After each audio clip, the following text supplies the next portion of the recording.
Sometimes you win and sometimes you lose with this streaming thing. Can I give everybody a second to jump back in and then we'll keep going? And I guess I gotta go back. Let me go ahead and see where I lost you guys. I know I was adjusting the segments.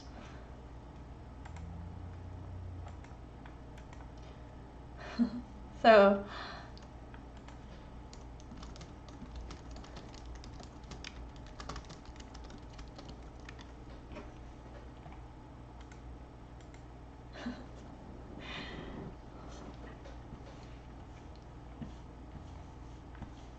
hopefully, I'll give you guys, I don't know why, but for every so often the microphone will just decide that it does not exist and it does not work until I restart our Streamlabs. So I'm having trouble figuring that one out.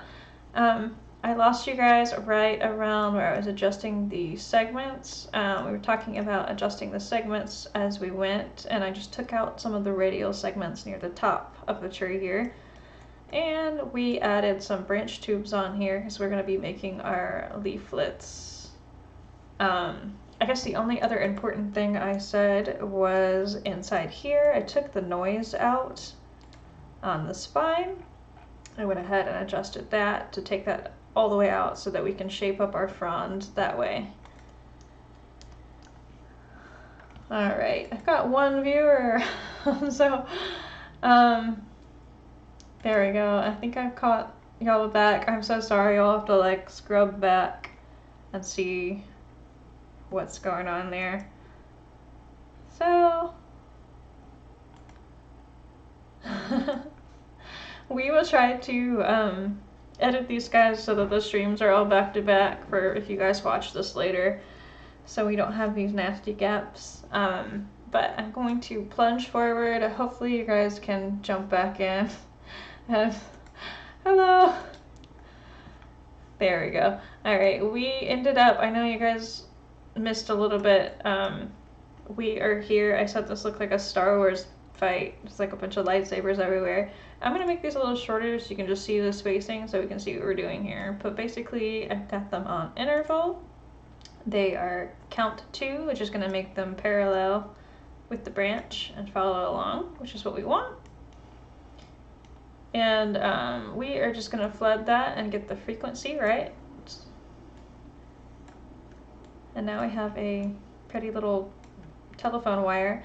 They aren't going all the way to the end here, and that's because I have that 0.9 in there. So I'm going to make sure the last can go all the way to the end. I'm also going to extend the parent because I want one coming off the end here. We're going to change up, before I change all the frequency and all that, the start angle so we can get a shape of the frond itself. And you guys, thank you for filling in with the tree puns. We appreciate it. Y'all had some handy. Alright, we're gonna go to the start angle here and we're going to adjust this. They're gonna push them forward. I'm gonna get the front kind of correct and in place. I want these to kind of line up there, and then we're gonna use our curve. So along the big branch here, we are going to bend them back.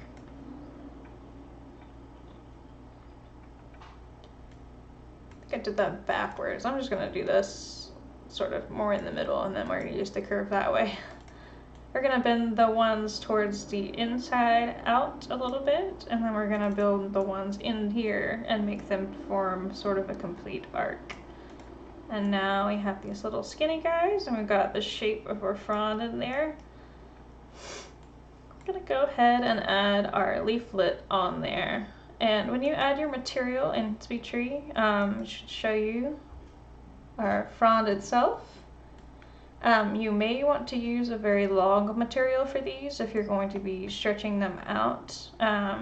Otherwise, you'll be somewhat limited. This one I've got just a simple green texture, and it had a little leaf detail on the end, and I kind of mixed those guys in. But let me show you what the mesh cutout looks like. We're just going to recut one of these for a second. Gonna edit this guy, and I've got a lot going on in here, and that is because We did a lot of this last week too. When you have long skinny things like this and you're going to set it along a frond, you want it to be able to curl and fold. And so these extra points in here lined up, it's on height map right now, are going to help the frond bend correctly. If you have a random point in here and you fold this or curl the one sitting on it, you might have the texture pull up right there. I'll show you an example of what a bad one might look like in a second. And just to do this. So if you're new to SpeedTree and you want some help cutting this out, you could start this with a blank. We can take this out real fast just to show you. Alright, the temptation here would be to do tessellation and just have it decide for you, but the key here is going to make a grid pattern. We're going to put our pivot point down here. I always like to put a point behind the pivot point because that's where we want to start to fold. You can change this angle up if your leaf is moved. If you're working from an atlas, you can cut out a section of the atlas and then line it up from that. We're going to add our points. I'm using the scroll wheel here to go in and out, but you're just going to kind of go in and start adding them on the edge here. And I'm just going to box it in very systematically all the way up. Fronds are great because we don't have millions of little leaves on the trees. You can actually afford more polygons for a smooth curve in these guys. So it might seem like way more than you would put in a normal tree mesh, but in the long run you're gonna be pretty safe in the polygon budget. We have some little slivers here that we want to get rid of right off the bat. So we're gonna grab the mask tool and go ahead and tap those out just close to the edge. It can be kind of hard to get precise in there, so you want to zoom in as much as you can. I'm going to go ahead and put a dot there and a dot there. We're going to keep this going down. I'm going to put a dot and a dot and a dot and a dot. A little time consuming, but if you'll bear with me.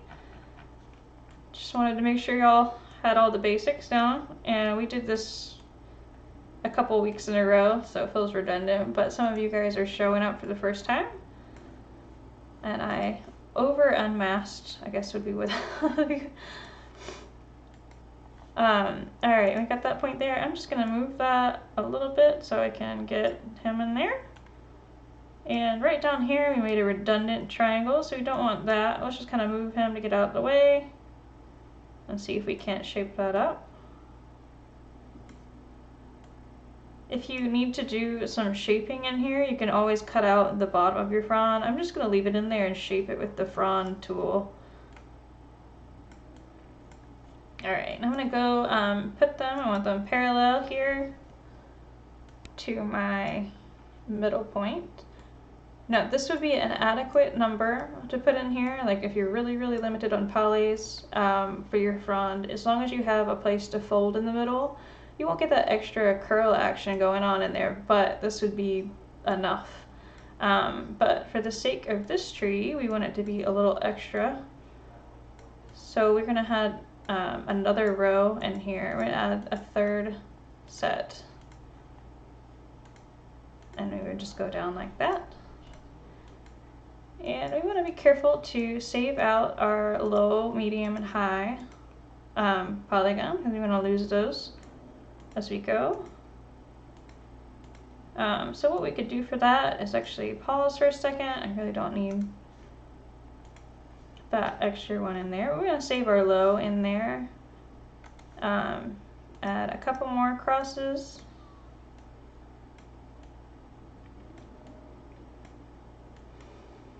The mask got that one out. And make sure that one's saved out. In the medium slot, and we've got a little sliver going on here still, so make sure you don't have those in there.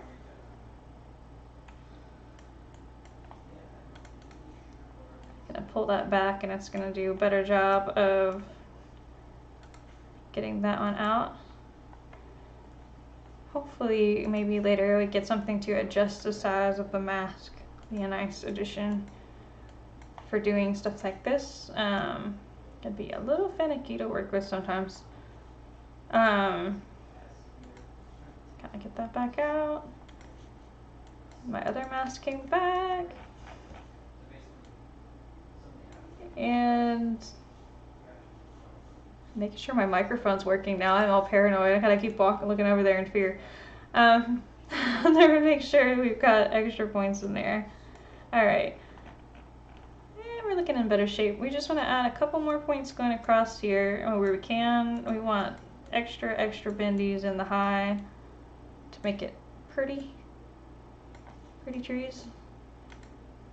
And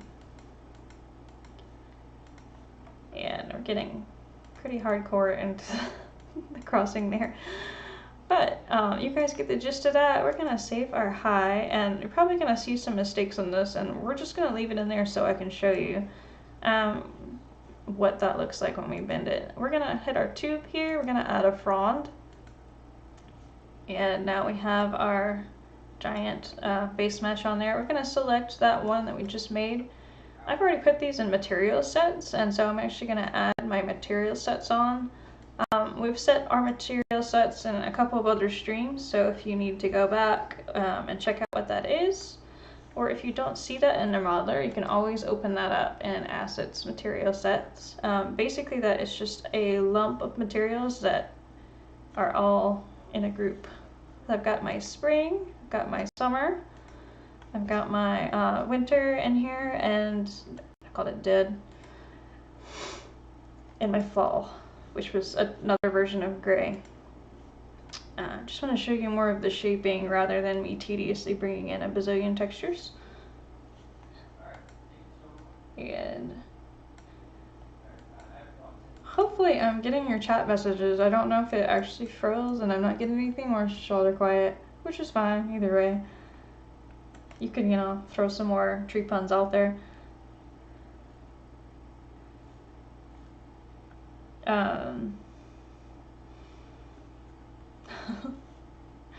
Alright, now we want to shape these guys. So this is one of the harder shaping mechanisms. People get a little bit turned around from these. That's why I started real slow with not a lot of noise on these. We want these to kind of be parallel with the parent branch. Now with leaves, you've got parent controls and all that. These are going to be, so with the shape, I'm going to change our global to local, and we're going to use that to help us out here. And we're also going to roll these guys. I'm going to max out this curve because we want the whole thing to roll, and we're going to adjust these guys so they kind of match their shape before it. And then we're going to shape, you can see what I was just talking about there, this little weird triangle that we don't want, and this one here, this is from the mesh cutout.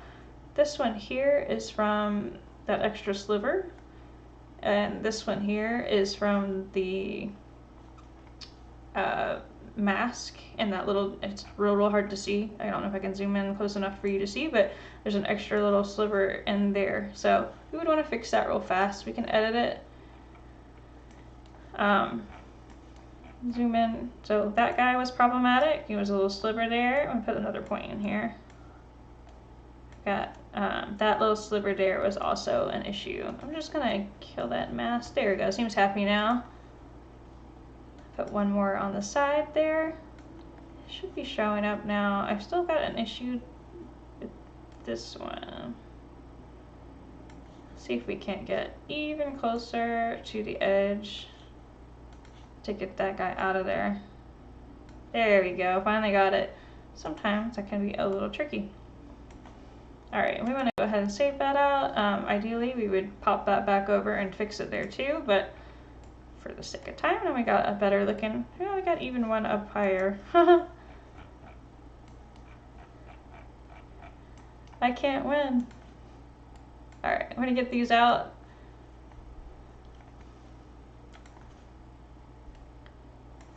And hopefully we can have those guys shape up.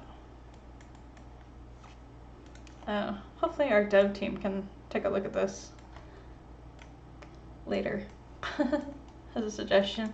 And there we go. Start is going to start all the way to the edge of the branch, and then I'm going to shape this up and so it doesn't look quite so awful.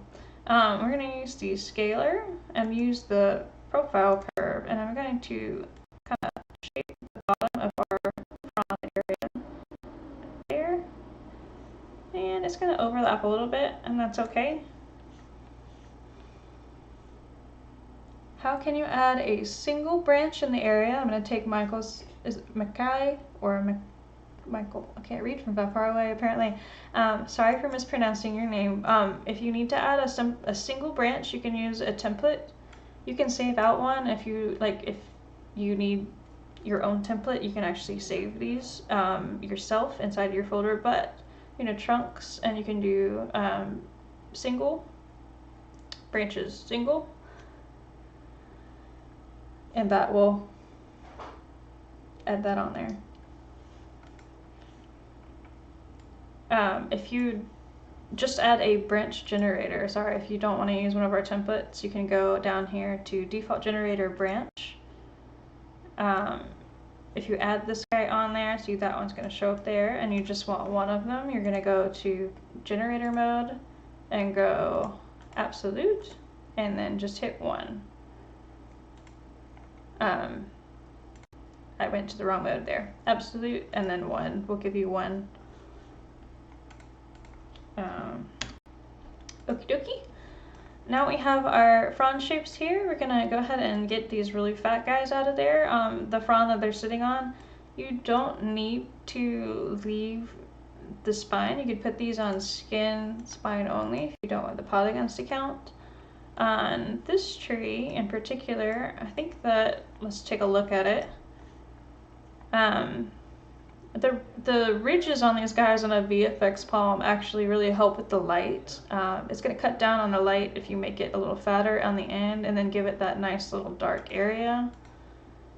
Let's see if I had a zoomed in picture, but I guess I don't have a very good high resolution one. I don't think we need it.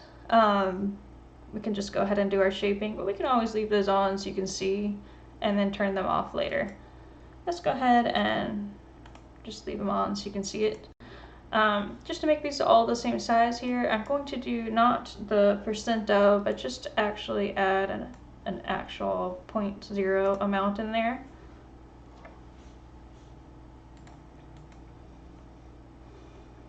Making sure my microphone's still working.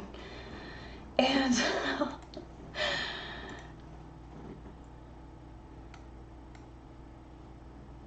we lost. Okay. Now we want to shape our fronds themselves. So the ones holding the fronds, we can get some shape out of them that way. We can actually use gravity to shape these guys. So if you want to do like that, we can get that basic shape. These guys have a lot going on where they're folded up. So we can do a little bit with that. And the ends are actually the right direction. So instead of pulling these guys down, we're going to do a couple different curves to get them in position. I'm going to actually a lot sooner. So instead of changing the position of the interval, I'm going to use gravity to pull these into positions. I'm going to put a point in here and tell it okay earlier. And now we have that. Spread is what makes these look a little bit organic if you put just a little bit in spread. And we're going to change up the sweep a little bit. This is weird. So if I have them all the way swept, they're going to be exactly opposite of each other. So this adjustment will help us have some or the other. So I have it on all, and then if I grab the curve to the top of this little section here, and then at the top or the bottom and change that up a little bit, I can kind of move these guys around to do different shapes there. Just to make sure it's not too non-organic looking, we can also do a little bit in the rotation. One of the things I like to do for the frond spines are but you can use these with variants to get some really interesting shapes in your fronds. What I would do for that is add just a small amount. I want them to kind of coexist together. What I'm going to do is put this on a bell curve. I'm going to make this scale change a little bit. We'll show that in a minute. I'm going to put them cohesive. So instead of the individual fronds doing different things, you're going to see more of an overall sections twisting and twirling different ways. We can change up the scale if we need something different. I kind of like that fun little thing that happened there. And now we've got some actual living, growing things going on in there. They look kind of like feathers because I have that piece now. I'm going to push the frequency. So frequency is a little strange in that if I lower this amount on the end, it's going to lower that way. I'm also going to do something to make it a little bit more organic. I'm just going to knock out a few. Maybe that was too many, and maybe I don't need quite that many. Just every so often, just to have something like real realistic, it's nice to have that extra feature in there. I'm gonna back up, and it looks like I actually kind of maybe need to make my fronds a little bit longer. Kind of awkwardly matching up with a bunch of pictures here, just kind of guessing. And I might need to make the fronds change the leaflet size a little bit. So we're gonna handle that. And y'all are back with the puns, and making sure I didn't miss any question there. All right, so we're just gonna shape these guys together. You'll see here I've got some of them turning and some of them are different. Straight on view here. We want to kind of hide that. So we're gonna do that by grabbing the frond. I'm gonna like do a little twist motion, and that will help. I'm also gonna take the shape of the frond and add just a little bit of left-right variance in there, and that should give us some differences. I'm gonna go back to the scale here. I think that we need to make the frond a different shape on the end here. So I'm a bit dropping that curve off, and we're gonna kind of make it pump out a little bit at the end so it stays out. Bend, or just kind of see what we're doing. I think these need to be a little longer. I might even change up the size a little bit, just to kind of balance out what we're going with there. The curve here will help a lot as well, but I'm just gonna add just a little bit more variance in there. Maybe favor the outliers, and then we got something going. I like that little spot that happened up there on accident.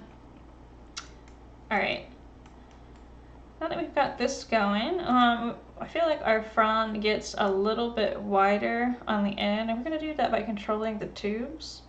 We're gonna grab this, and let me grab one so you can see a little better. Focus in on that, pressing the F on my keyboard. We're gonna grab our tubes, and we're gonna change the spine length a little bit here. So down this big branch here, we're gonna make the inside a little bit longer. We're gonna lift that up. We don't want to go too crazy there, and we can taper off the end if we need to. And now we have more of a appropriate size. I don't know how to see how we're doing. These are kind of long and skinny. I think this is actually a Majesty palm, and this is actually the palm we want to do. This is the bottle palm.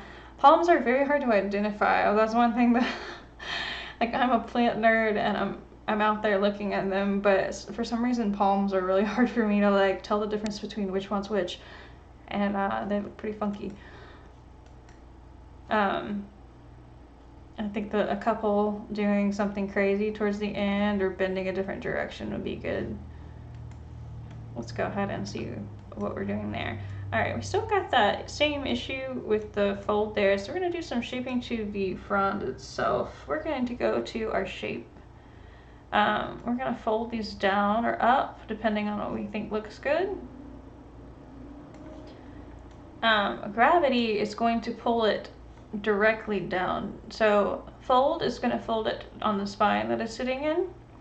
You'll see that I folded it a lot right here. And you see this little highlight we're getting, that's a V. that is from my triangles not being completely across. If you look at the scribe here, they're getting pulled a little bit, and so you're gonna see it's right there. You're gonna see that pattern kind of show up. So to avoid that, we would go back and fix our mesh cutout. Or we can turn down the amount of folding that we're doing. I'm just gonna do a little bit of gravity one way or the other and see what that does for us, and see if curling gets a little funky with the light. I'm just gonna turn them down and they look a little bit cool. I like the highlight that we're getting on the edge of the branch here.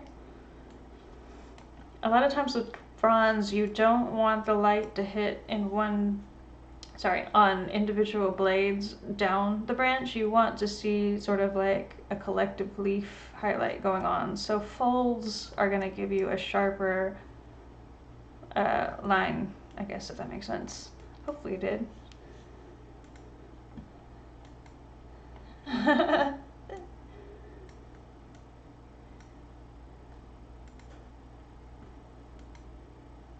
All right, let's go ahead and get going here. We're almost to the end. We are going to unfocus and see what we've got.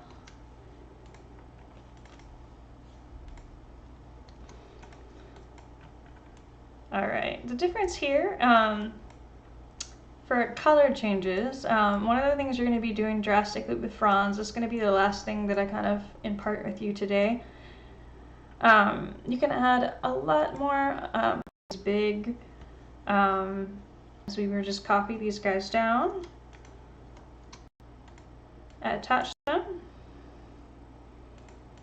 and they're in the same position. We're gonna make these guys a little smaller, and we're gonna adjust where they are on the tree. We're gonna push these down lower,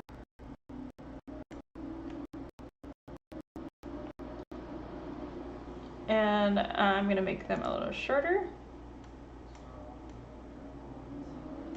And on this tree, we're just going to have a different material on there. That's the frond stem, wrong one. We're gonna have our frond, and we're gonna have our always on the tree one. So I added a duplicate material. It's always gonna be brown. Then exit out the other ones. And I've lost my material, there we go.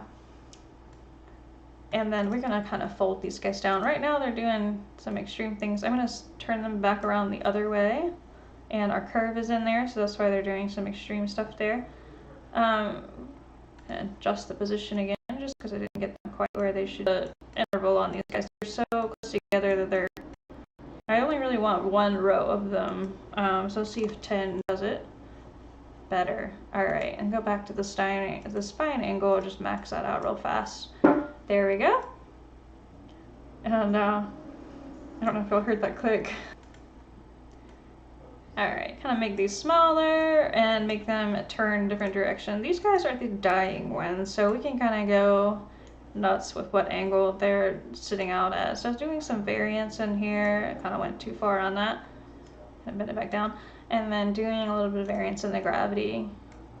Maybe making them droop farther up at the top will help.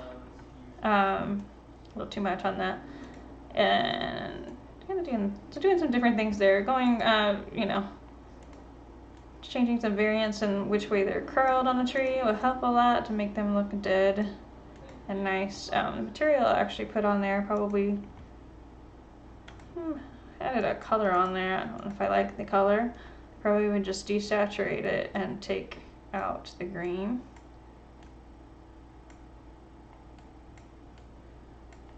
And kind of play around with that to make it look like an actual dead thing. You can change the color on those guys if you want as well. And the last thing we want to do is our yellow fronds. We've set up our seasons on here. We added them up here. We want to offset these guys. One of the things I do often on palm trees is we grab the big one that our fronds are sitting on. We're going to go to our material tab, and we're going to push the offset. So what this does is I can push from the season I'm in. I'm in green spring right now. I'm going to say if I grab this, I'm going to push this generator all the way to, this would be summer, and then fall if you're going crazy. If we push it about halfway and we get some of these gray guys in here, we can actually take this curve down here and say that on the bottom of the tree, we don't want it to push, we want it to always be green. I pushed it too far and that's why it's disappearing. Move back. And one of our branch materials must have had a season on it, so let's go back to that. Yep, it totally did. Our frond stem itself, we got rid of it in the fall, so that needs to back up a little bit. We'll go back to our big branches and just put them back.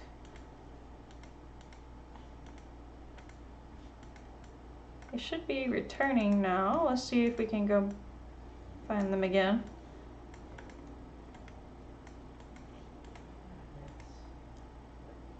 Oh, there we go. If that ever happens to you, what happened there was the spark material, hardly, but it works. It's back. I'm gonna hit save really fast to go into the dead ones. I'm gonna put, I mean to grab that, I meant to grab this, and I'm gonna put a 0 in there, here. And that is what makes it look like a real tree more than anything else, is having that color variation in there. And now as we change across the season, we're gonna see these guys drop. Something you can do, that cutout was a lot bigger. Something you can do that's really neat is you could build in the same scene a frond. Just copy your frond from up here, put it on an absolute 1, and put it on the ground. Fronds drop the whole thing, and then they become little crispy things on the ground. It's a neat little detail.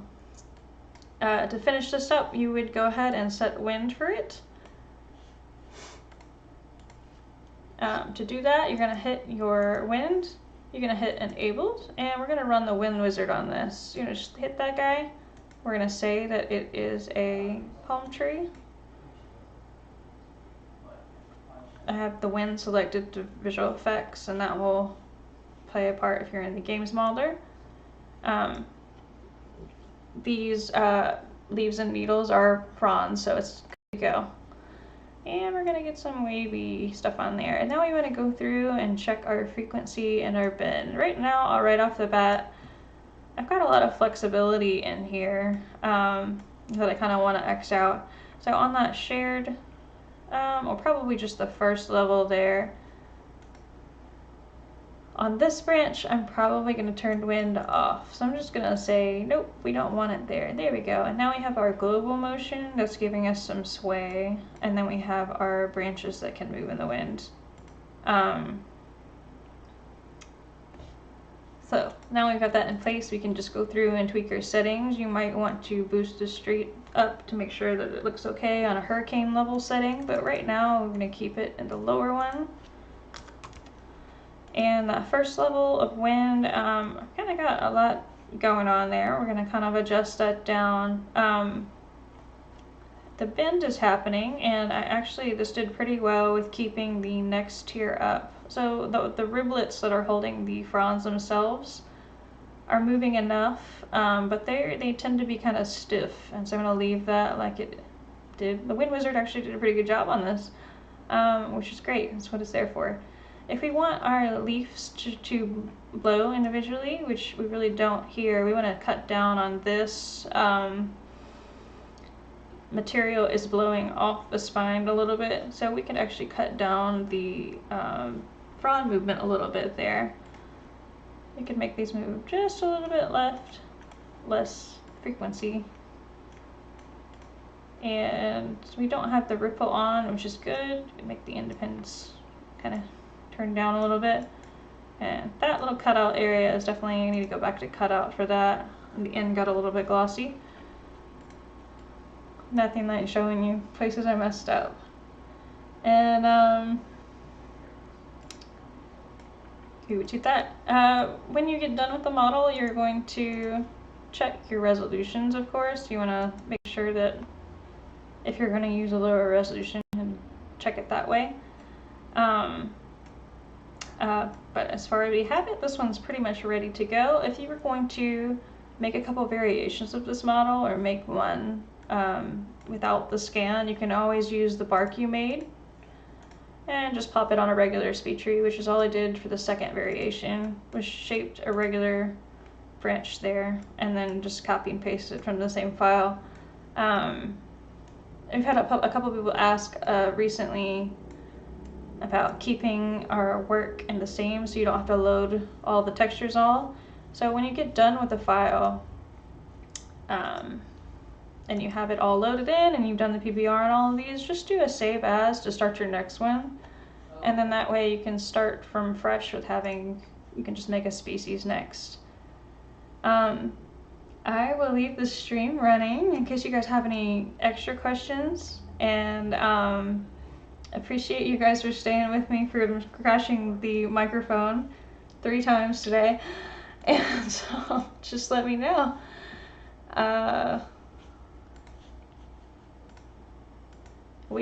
Forgot to mention that next week we are going to be doing a camphor tree. It's a giant jungle tree, and we're going to be splitting it as many times as we possibly can, just to show you the workflow there. We do have a video on splits. It's very old. It's been in V8, and it used to be called bifurcation in V7. I think we still had it there, just a little different. So I hope that's interesting. And we don't live in an area where that tree grows, actually, sadly, so I'll be just makeshifting the bark. So, alright, thank you guys, and thanks for watching.